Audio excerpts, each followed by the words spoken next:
Hello and welcome to Stretford Paddock. This is the review of Manchester United against Burnley. You can see on the screen, Man United have won. Manchester United have gone 3 points clear at the top of the league after 17 games. I'm joined by Alex Bagley. How was that for a game? Nervy. Very, very nervy. I think that, that the first few minutes of the game kind of set the tone for it. Burnley just putting its ball over the top and just kind of pressuring us. I think that just...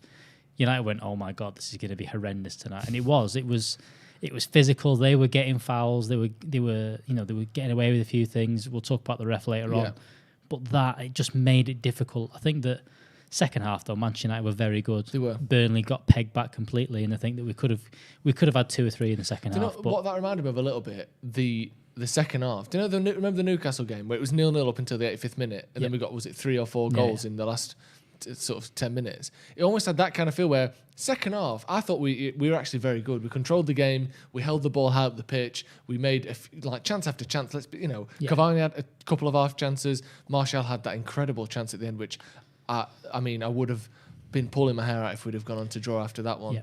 And obviously the goal, which wasn't even one of our best chances really, Paul Pogba scoring the goal. We'll go straight to the goal and we'll sort of circle back round to that first half.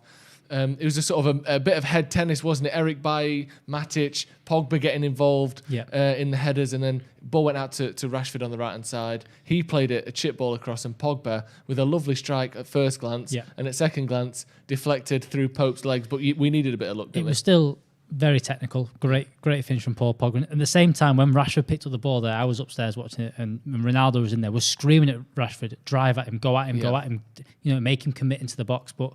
To be fair to Rashford, he took his time and, quality crossing, perfectly weighted, great finish from Paul Pogba. Yes, it took a bit of a deflection, but we needed a little bit of quality in that game. It was always going to be, especially after that first half, it was always going to be the fine margin. It was always going to be one goal here or there that decided it. And it was a bit of quality from Paul Pogba, a bit of quality from Marcus Rashford, and look, top of the league. It's flying. Feels awesome. We are top of the league, and it does feel fantastic, doesn't it? I'm excited. I'm giddy. Get your comments in. We've got some super chats, which I'll read in just a minute as well. But like the video. Let's see if we can get 3,000 likes on the video. Bold target, but let's go for it. Get the video liked. That game, I'm still not over it, to be honest. It only ended about 5-10 minutes ago. The first half, might as well just get straight into that. There was... The first bit was the Maguire one was after, wasn't it? Yeah. So the first thing we saw, Luke Shaw, a tackle on the edge of his own box, wins the ball, follows through a little bit on the Burnley player, and the ball goes up the other end. A bit of a lucky ball, really, from Bruno. The defender, Ben Mee, misses. Cavani's running straight through on goal, gets fouled from behind by Robbie Brady, and he gets booked for it. First of all, the first baffling decision, he's clean through on goal. Ben Mee's, a yard behind him, if not more. Robbie Brady takes him out and the referee books him. Now, for me, I don't understand how he came up with a yellow card there as the decision. Clearly, the last man, clearly stopping a goal-scoring opportunity when he had Marcus Rashford next to him as well. He wasn't by himself. No. There wasn't 2 other defenders around him. Ben Mee was behind him. And then we get a VAR check for whether that should have been a red card or not. And then one thing leads to another.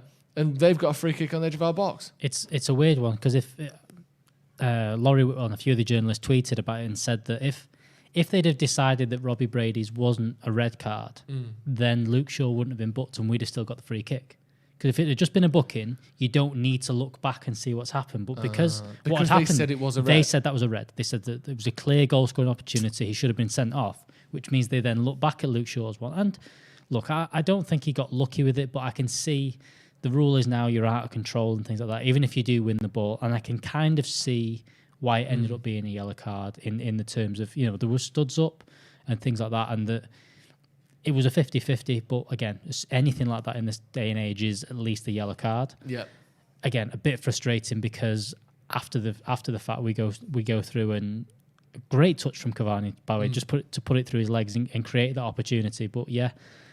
Referee, it confuses me. All of it. It all confuses the whole me. Confusion, and just after that, we saw journalists on Twitter, people who are clearly in the ground, who are talking about this, saying they checked, they decided that it wasn't a red on Shaw, and it was a red for Brady. And like you said, it was actually the fact that Brady's tackle was a red card is what led to United getting a player booked, which is ridiculous. The fact that if Brady hadn't have been sent off, I know you've just said this, but just to clarify, because it's baffling, if it hadn't have been sent off, as in if Brady's tackle wasn't a red, which it was, then we would have had a free kick and they would never have checked Luke Shaw's. Nope.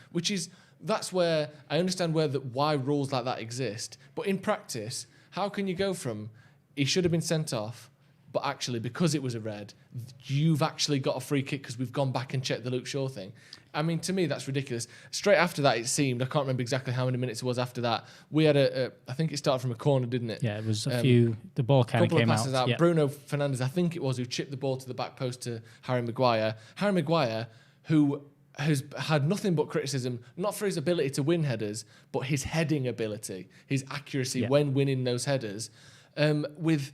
I would say the best header I've seen from him, and maybe a United player in recent years, rising above his man, wins the header comfortably, back across goal, top corner, goal ruled out because he's climbing, presumably. It's so soft. I mean, I don't get it. I don't get what Maguire's meant to do there. You know, you can kind of see he's gone up and he's put his hand there, kind of thing, to steady himself. But it's not a push. It's not by a push. no means is it a push. He doesn't use him to. Sorry, he doesn't push him. He doesn't use him to lift himself up on. There's no climbing. He literally is like, I'm going to put my hand here because otherwise I will just fall onto you and we'll both get hurt. Yeah, I don't get how that is a foul. And then, I mean, going into the second half, there was one on Paul Pogba who I think that if they would have gone back to it, I think that Martial was offside for the penalty decision, but that's as much of a push on Paul Pogba as that is on Harry Maguire. There was half a dozen after that Eric Bailly jumped up, won a header, nothing given. You know, their players jumped up, win headers, you're holding off your man in front of you, nothing given. Because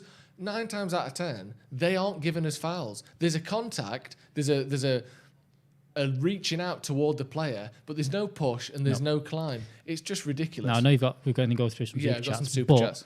Before that, do you think that the moaning about Manchester United getting decisions has won? Definitely. Do you think that it's got to that point now where, you know, it was becoming a running joke that United were, for no reason, almost no reason, being brought up for penalties and things and VAR decisions, when realistically there's not really been much? I saw that someone, what did they say, the VAR, there was a table of points and stuff. Ridiculous. Cool then. You look at, here's the thing, what people, it's such an obvious case of, because you get more penalties, that I think, you know, it was last season, there was a point where we'd won 30 penalties since VAR came in.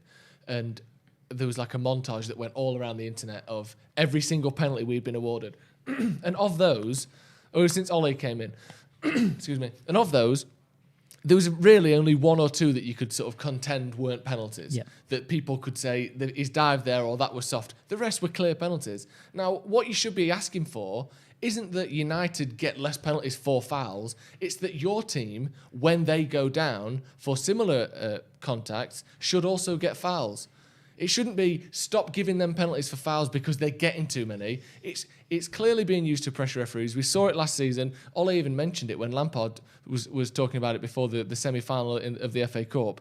We saw, who was it, 2 weeks ago talking about it? There's another manager talking about it. It was Pep, wasn't it? No, Klopp was it? Klopp brought it up. Sorry, Klopp brought it up.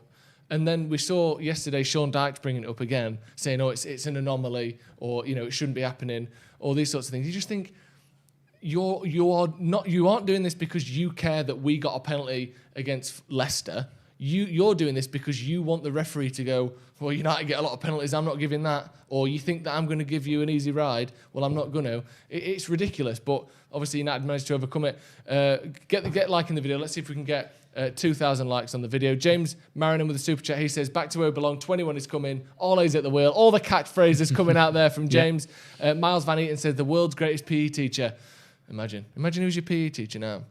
It'd be sensational, wouldn't it? Ross Murphy, if we'd have drawn or lost that game tonight, we would all be fuming from that disgraceful Maguire goal disallowed. We're top of the league and it feels good. Dylan Hamilton says, Kevin Friend is the police. That's a great comment. Naresh Mulkunte has said, I don't know about you guys this season, but with all these 1-0 wins, it feels like what a title winning season felt like under Sir Alex. Edwards Dancy says, it's all about Sunday now. All or nothing, #21. And Rocking Toes says, how good was that? Can I get a, how's the bacon, did you say? And that's a Steve Bruce quote there for anyone who doesn't know what that is. Get your comments in. We'll be coming to the comments in just a minute. Let's talk about Paul Pogba. the match winner, probably man of the match for Manchester United, and we'll look at that league table just a minute. Leave that up there. Leave that marinate. there. Let that marinate in the psyche of everyone watching, and anyone who may not be a Man United fan watching this video. Look at that table. We're better than all of you. Breathe it in, drink it right all in, and we'll be talking about that in just a minute. Leave that up. Oh, just look at it. Right, Paul Pogba. We saw a real grisly shot of a tiny bit of blood dripping down his knee, which was, I think, Sky Sports' way of emphasising what great determination he's had today. Now, personally, I think pretty much everyone who plays football has a bit of blood dripping down the knee at the end of the game, but Paul Pogba was very good today, wasn't he? He was very good. I think in the first half he was playing a lot of very safe passes and was kind of, turning back and stuff. But I think that was because of how Burnley were pressing us and how Burnley were kind of putting themselves on the game. But in the second half, when the entirety of Manchester United's play sped up, so did Paul Pogba's, and Paul Pogba kept things ticking. Everything he did was very good. He won a lot of headers in midfield. He did absolutely everything that you'd want of Paul Pogba today, including getting on the score sheet. He was unbelievable. He's the Paul Pogba you wanted to see all the time from Paul. For me, I agree. That's what you want to see from Paul Pogba all the time. But what impressed me so much about that second half, as you said, especially, was some of it wasn't what you bought Pogba for. Some of it was that gritty stuff, that elbows, that pushing people out of the way, winning headers, being brave, the sort of stuff that you think that's not really his game. The fact that he's doing that in this team, to me, says he's got a mentality and he's got that little spark and that little fire where you go, in these big games, and I know you say Burnley away, that's not a big game. We all know in the context of this season, that's a massive game, especially with what's to come on Sunday. The fact that Paul Pogba has gone from being showboat, show pony, to being like gritty, determined, winning those tough battles in there, and he did it for his own goal. He won the header, one of many people who won a header in the build up to that, and then he put it in the back of the net. But it was a really good performance from him today, and like I said, the fact that he's doing the other end of the spectrum, getting back, tracking back, aerially dominant, physically dominant. It's not really a surprise for me, but it's a very welcome change to what you think of Paul Pogba as being. It is, yeah, especially after the last few games he's played, and he's kind of been pushed forward into this left wingish position. And you kind of thought that maybe this is the case of Paul Pogba is going to be put there, and that's his new position. He's not going to get the chance to play in this midfield too. He's not going to get the chance to play in what you'd say his preferred position is. Maybe they don't trust him as much. Maybe Fred McTominay are going to be there to stay. Even if Matic comes in, maybe it's giving Matic and McTominay. But he sat back there today. He did the right stuff going forward. He battled well. And like you said, it's what you want from Paul Pogba. And Gary Neville said it in commentary a little bit, and we'll go on to all the things that Gary Neville said in commentary. But Gary Neville said, I think Paul Pogba's got a sniff of this team is playing a little bit better, and that he can kind of get into that mode. And if he gets himself, I think maybe Paul Pogba's going, do you know what, if I kick on in this year and we get everyone playing, we can win the league. And that is... And what is it, 3 or 4 Serie A titles he's won? Yeah, he knows how to win trophies. He does, Let's make no mistake about that. And maybe he's got that kind of... And maybe he shouldn't ever need to be put in this position, but maybe he's kind of got that sniff of, we've got something here. We've got the players around. I've got Cavani up there that can do a bit more. I've got Bruno in there. Rashford's playing a bit better and things. I've got the players around me now to do it.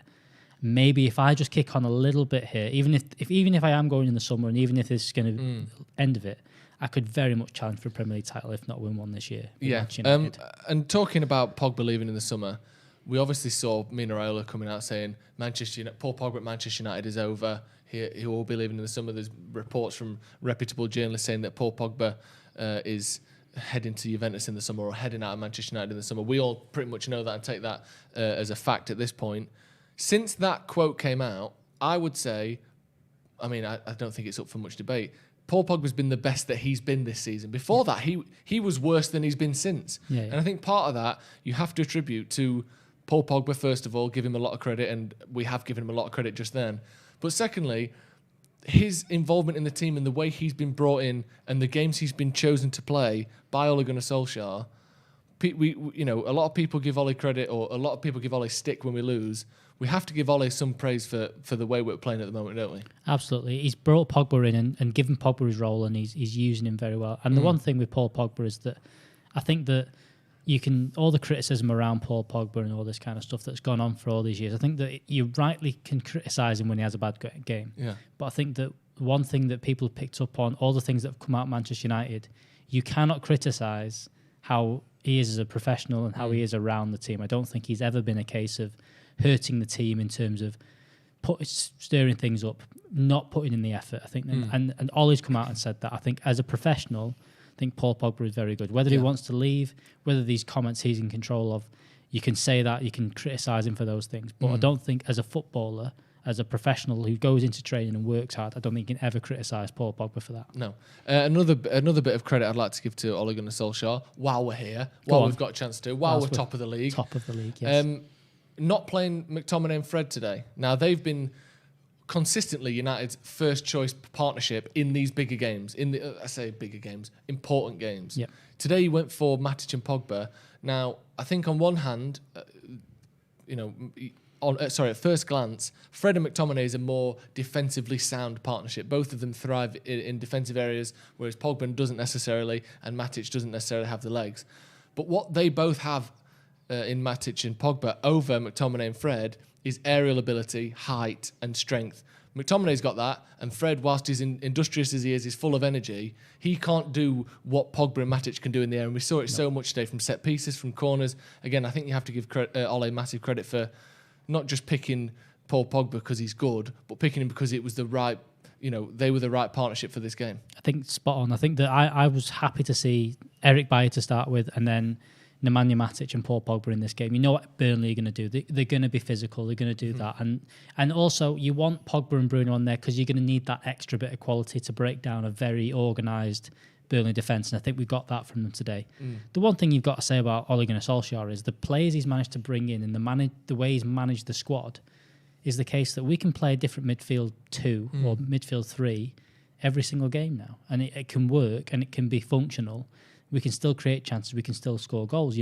Fred McTominay and Donny van de Beek were on the bench today. That's not a bad midfield 3. That's a better midfield 3 than we were starting with for a lot of last season. We played Fred McTominay and I think it was Pereira in this fixture in January last year. Yeah. To get onto the fact that Pereira's not in the team, you've got Donny van de Beek on the bench, and you've got a completely different midfield. I think he's managed the squad so well that we can mix things up.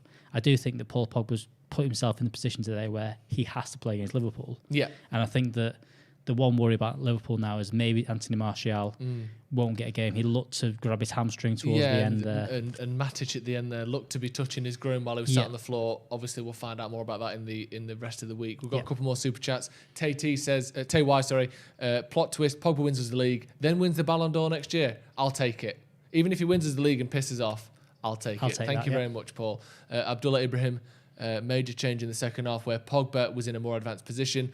Ole changed from a 4-2-3-1 to an orthodox 4-3-3 with Pogba as the 8. Certainly Pogba was better in the second half. I think he was also good in the first half. I think on that one, I think that was more to do with Burnley not working as hard. I think that we tired them out a lot in that first half, and I think in the second half we started to shift the ball a lot more, which meant that Paul Pogba didn't have to sit at all. He could just go forward and do the attacking work. And I think that for as much as you've said that that's a change in system, I think it was more that Burnley got more tired, which is what you need to do against them. Spread it, keep moving the ball and tire them out, which allowed Paul Pogba to drift further forward. Daniel SMPH as well. # stop the count. # 21 is coming. Yeah, imagine if we stop the count now. We've got to stop the league, I'm afraid. Whoever's top. I mean, we've seen too many of those jokes over the last 12 months, but we never got to say it before. No. Did we? We never got to say it. We've got some quotes here from Ole Gunnar Solskjaer. When you get 3 points in the Premier League, it always makes you smile. And I'm smiling just reading it, and that's a genuine smile as well. It was hard for 3 points, but it always is here. And it always is a difficult game. I mean, obviously, we won there last season. It was the home game that we lost 2-0 in. But yeah, it does make you smile, doesn't it? And we saw the Premier League table there before. 3 points clear. What are we? I think 7 points clear of City. They've got 2 games in hand on us, so that's going to be a tricky one there. But another comment here from Solskjaer. We know we're going to the Champions. This is talking about the Liverpool game, which we'll move on to in a second. We know we're going to the Champions. It'll be a difficult game, but we're ready for it. These boys are hungry. They want to get better. Sunday will be a test. Yeah. I can't even begin to tell you how much feces will be in my pants building up to that Liverpool game, because I'm shitting myself already, mate, to be honest with you. Here's some stats then, obviously, from the game. 0 shots on target for Burnley. Now, they did get 12 shots, and a few of those were from dangerous areas. The one sort of in the 90th minute in particular, where the ball was bouncing around, Luke Shaw very bravely went in for a header, took a knock. So that doesn't necessarily reflect the whole game. But United had enough chances, dominated the game, missed sitters again. There's no doubt we deserve to win the game, is there? We did. Let's get that out. Cavani missing sitters was and people look at it and go, do you know what? If we have Cavani playing instead of Rashford and Martial, we'd score more goals because he's just clinical. He's gonna miss. He's gonna miss chances, and I think that.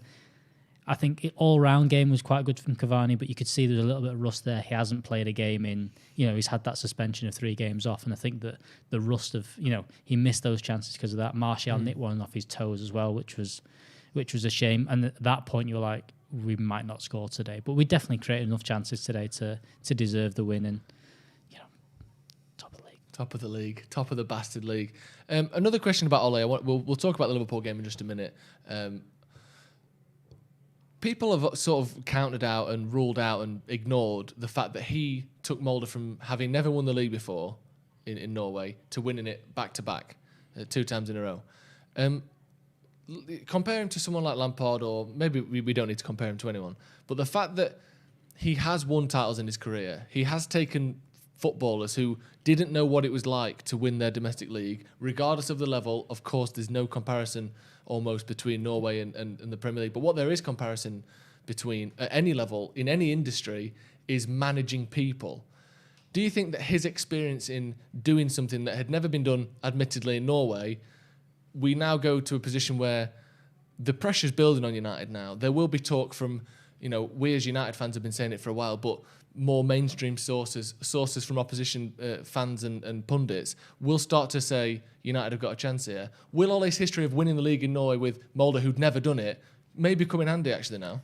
I think in practice it does. I think that he knows in his head what I need to do to manage the squad, the personalities and things like that. But I think that, the one thing you've got to say is that the pressure on United compared to what Molde be is of course, unbelievable. Like if it goes down to the last 3 games and if we get 6 points and we win the league, the pressure on Ole Gunnar Solskjaer and on those players is going to be massive. I think that he's been clever in bringing in, the Cavani one seemed to be like a panic one at the time, but bringing in someone that's won their leagues in different times is very good. Having players like Matic still around, who's won the league a couple of times, Juan Mata, the same kind of thing. Even Paul Pogba, who's won at Juventus, keeping them players around will help. And those are the players that, as well as Ole, need to kind of, like I said, in practice, it's the same. You have to manage the players the same. You have to rotate them. You have to prepare them for the bigger games. You have to keep them prepared for the smaller games.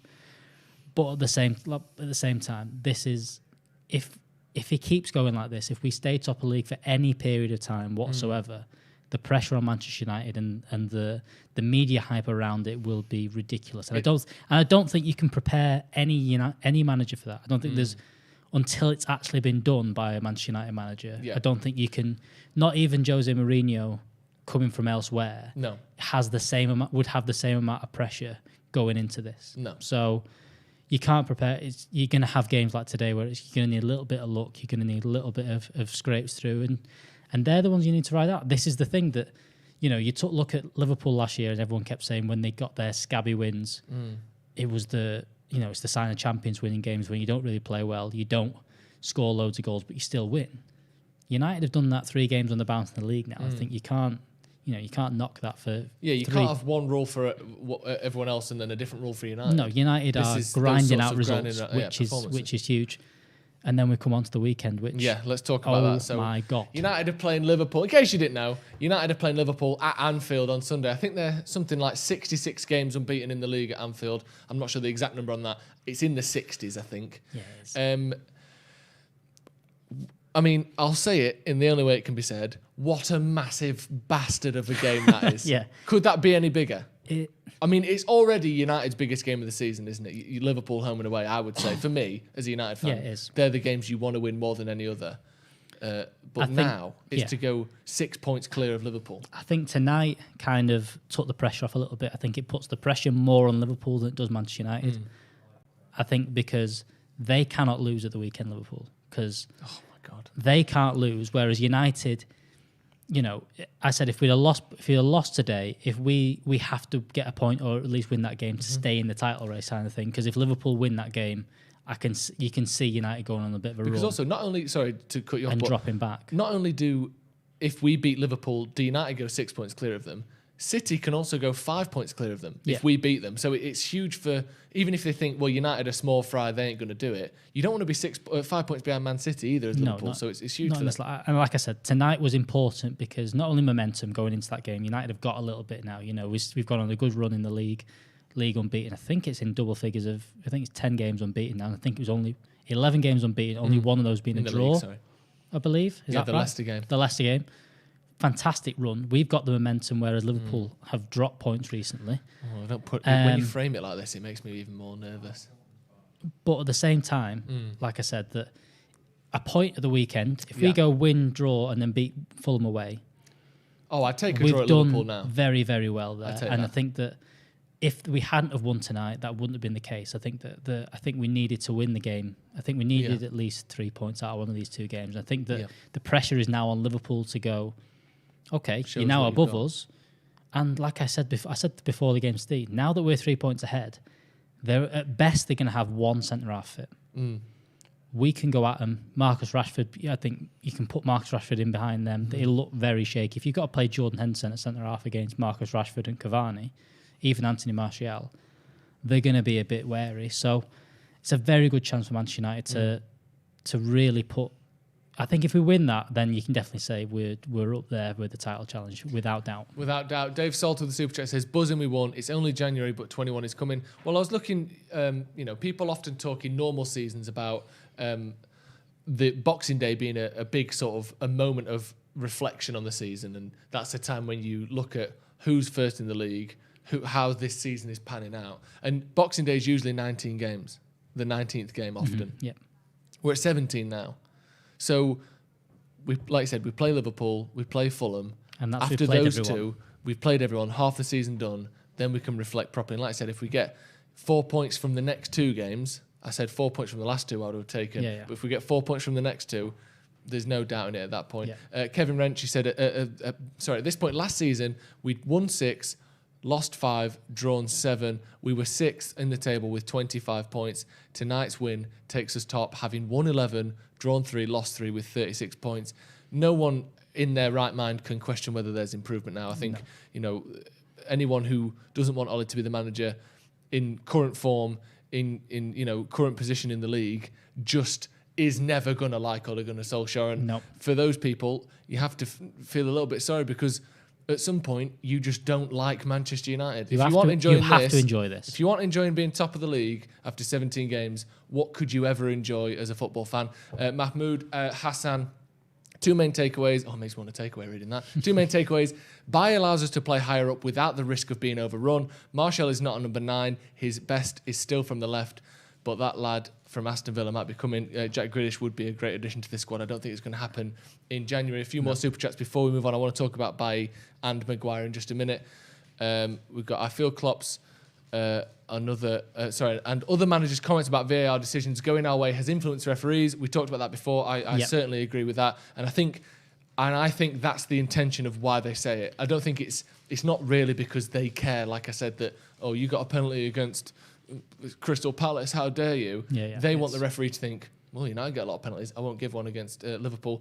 There's a couple more super chats as well. One at the bottom there, Einar Danielson has said, OGS on if 3 months ago, Ole Gunnar Solskjaer on if 3 months ago he dared to dream about going to Anfield at the top. He said, I'm a dreamer. I dreamt about this job and I have it. I wasn't many who believed I could, but you have to believe yourself. I'm assuming that's a true quote there. And it's a lovely quote if it is. We've got a quote from Matic as well coming up on the screen, if we could just have a look at that. He says, we are exactly where we belong. Nemanja Matic, what a brilliant quote that is. Absolutely. For someone who's scarcely been top of the league with Manchester United, shall we forget? Matic, I don't ever think has been top of the league with Man United, but he knows what it means to play for Manchester United. A quote from Paul Pogba coming up as well. We knew if we won, we'll be top of the league. Our head is still calm But now is the big moment, and we have to get ready for that. Of course, talking about Liverpool game, it will be a beautiful game for all the fans, the club, and for us. Let's get ready for this. God, he's giddy. He's giddy than us. There. He says he's still calm. Proper giddy. He's well up for this Liverpool game, isn't he? We talked about Paul Pogba. We talked about Nemanja Matic, that midfield. Let's knock it back a little bit. Eric Bailly and Harry Maguire, and I don't mean this in any disrespect to Victor Lindelof at all, have been sensational since they've come in. It was a clean sheet today, a clean sheet against Wolves, and I can't remember the exact. I think there was another clean sheet in there. We played well, Villa. We conceded to Villa, obviously, but they both complement each other so well. Maguire, completely dominant in the air.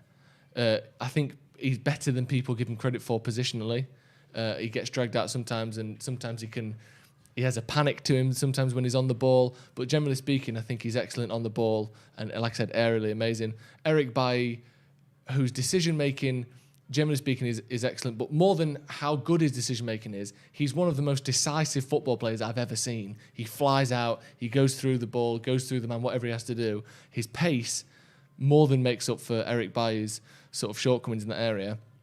If he can keep form, if we can keep seeing what we're seeing, is this more like the sort of partnership United fans have been crying out for? I think it is. I think that we all kind of saw the Lindelof and Maguire partnership as we were happy with that, and it was steady, especially last season, having a very good defensive record. But Eric Bailly's coming in, and I still have the doubt about his fitness, and you have to, considering his run. I said this I think it was the pre-game show for the Watford game. I think that and Steve kind of hid out of the way because he didn't want to be. If we can keep Eric Bailly fit and he can play every single Premier League game, then I think we'll win the league. Fucking hell. That's because I do think he's that good, and I think he has done that. But I say that with a very big but, because I've not seen Eric Bailly stay fit. Mm-hmm. I've not seen it happen. I know you had the joke up there. I've never seen Eric Bailly stay fit for that period of time. If he can, I definitely, because tonight was just the couple of times where you saw, Harry Maguire step forward to try and win a header and miss it, and you're like, doesn't matter, because Eric Bailly's just covered in, has the pace to do it. He's got a bit of calm, composed. It doesn't look calm and composed. It looks ridiculous, but it's calm, composed. A little step over, goes past someone, and calms everything down. He is that. I think he is that good. It's just about keeping him fit and managing him, and then we'll see. But he has been fantastic since he's come back in. Yeah, and I think he's got the best out of Maguire as well, crucially, because I think Maguire was brilliant tonight. And as ridiculous as this to say, and I appreciate that conceding the goal against City obviously was, massive. I think he was partly at fault for that, although he was blindsided by the way the ball came in. I thought Maguire was fantastic against Manchester City for almost all of that game. Yeah. So we're seeing the best out of both of them, which is massive. Like the video if you are happy. Manchester United are top of the league. Let's see if we can get to 2,000 likes. We've got some more super chats. Get your super chats in as well. We'll make sure we read all of them. Slickster says, Bailly is the best centre-back in the league at this moment. I mean, him and Maguire equally, I think, have been brilliant. He has. But it's great to see. And the fact that we're conceding less goals. Sorry to carry on, but when the games are tough, people always talk about these sorts of games. Oh, it's, winning mentality, title winning mentality, these sorts of things. And they always reference scrappy goals, late goals, difficult goals. What you don't always talk about is you can't be conceding. In these games when we aren't scoring many, and I don't think we've scored 3 goals since the Leeds game, we aren't scoring many goals at the moment. But to win games under those circumstances, you have to not concede many either. No. And like you said, against Villa we conceded 1. Wolves was a clean sheet. Tonight was a clean sheet. And it's absolutely imperative that the defence is just as good as the attack, because it's all well and good scoring late goals, but if you're already 2-0 down, you've lost the game. So defensively, it's been much better. Yeah, and this is one of the main reasons why Liverpool have did so well last season, and I think have struggled a bit. They've not got those goals this season, but not having Van Dijk there means that Trent's obviously looking over his shoulder. Robertson's having to look over his shoulder a little bit more. They aren't being able to push more. And the centre forwards they were in the case of, we're not going to concede. We've got Virgil van Dijk and we've got Alisson. They're going to keep a clean sheet for us however we play. But, and just give me one chance and I'll get a goal. Whereas now we could concede at any point here. There's always a chance of that ball going over the top. I have to score 2 maybe, or I've got to get a goal to make sure we win this game. if you can stay solid at the back, if you can have Eric Bailly and Harry Maguire, keeping a lot of these clean sheets, it means that you can nick these games. It means that you're always in the game. It means that, like you said, pushing on in tonight's game, I never felt worried that, oh my God, we've got everyone forward. Whereas before, I've always been, there's a lot of space behind there. And they could only take one ball over the top and they've scored. But with Eric Bailly there tracking back, it's a lot less pressure. It's a lot less pressure on Manchester United. And, we're top of the league. Yeah, we are top of the league. Quickly before we go, not to try to take any of the positivity away from tonight, but looking forward to the Liverpool game. United last season were exceptional against the top six, only second to Liverpool in that sort of top six form and Arsenal. Where we struggled was against the bottom six teams or the bottom half of the table where they sit back, we can't break them down, we struggle to score goals against them. When Bruno came in, that kind of flipped. And this season, we've played Tottenham, Chelsea, Arsenal, City, Leicester. We've only won one of those games. We've won none of those games. Sorry, we haven't won any of those games. Now we've got Liverpool at the weekend, which sort of rounds out the traditional top 6 or 7 teams. Do you think that we could possibly win the league with the current form we have against the top 6? Yeah, I think the first thing is that I think that the thing about this season is you don't have to win. You won't have to hit 90 points. So we could probably draw against that top 6 again and still win the league as long as we win all the simple games. I think that this season that's a complete possibility. But I think that there's almost been a little bit where I think against City last week, I think we went for it a bit more. I think we went toe-to-toe with them instead of what we've done in the past, which is sit back, absorb and hit them on the counter-attack. And I think that's probably why we've not done. I don't think we're quite... Again, when we try to do that bit of quality, there's something not quite happened there. I think there is a shift, and I think that United need a result against the big 6 teams to be able to win the league. But at the same time, I think that going into this weekend, I think the must thing about this weekend is we must compete and we must almost frighten Liverpool and at least show against them and not just sit back and take a 0-0 or not just roll over and get beat. We need to compete. And if it's 1-1 and we've played very well, I think everyone will be happy. If it's 0-0 and we've played very well, I think everybody will be happy. Obviously, a win is huge and we will be going. It will be madness. Pandemonium if we win that game. But I think we just need to compete against Liverpool this weekend to cement the fact that we are in the title challenge. Yeah, and a lot of that, like you said, is what mentality do we take from that game, isn't it? How do we leave that game? Do we leave thinking, fucking hell, we can do this? Or do we leave going, still a bit of a gap? That's going to be the massive thing. A couple more super chats before we go. Elnar, sorry, I've read that one. Elnar Danielson. I've read all the super chats. Perfect. You've done very well. A lot of 21 is coming in the comments. Yeah. A lot of 21 is coming in the office, if we're honest. It's a lot. Adam McCullough has, funnily enough, got a bit less cautious, or a bit more cautious about saying 21 is coming since we are actually top of the league. Let's wrap it up there. Manchester United are top of the league after 17 games in the Premier League. The first time we have been top in the new year since Sir Alex Ferguson was the manager. That's madness. We've got Liverpool on Sunday in the top of the table clash. Absolutely sensational from United tonight. Not the best performance ever, but the win, the mentality, what we're showing that we can do as a team is absolutely staggering. I'm very nervous, very excited. We've got a lot of build up, of course, for the Liverpool game. We've got, hopefully, and I mean it's confirmed, but who knows what's going on. René Meulenstein will be on House and Brew on Friday. Amazing guest. Of course, Manchester United's assistant manager and head coach during the 2007 till 2013, when we were the best team in the world. What was it, 4 in 6 years or whatever it was, something ridiculous. So that's going to be massive. Make sure you tune in for that. Of course, all the build up to the Liverpool game. I'll say it again because I don't get sick of saying it. You see it on the screen there. Manchester United are top of the league after beating Burnley 1-0 at Turf Moor. Thank you very much for joining me, Alex. Thank you to everyone who's joined us tonight. We've got the fan cams coming out, and we've got 7 reasons why Manchester United beat Burnley coming out tomorrow morning. United are top of the league. We'll see you in a bit.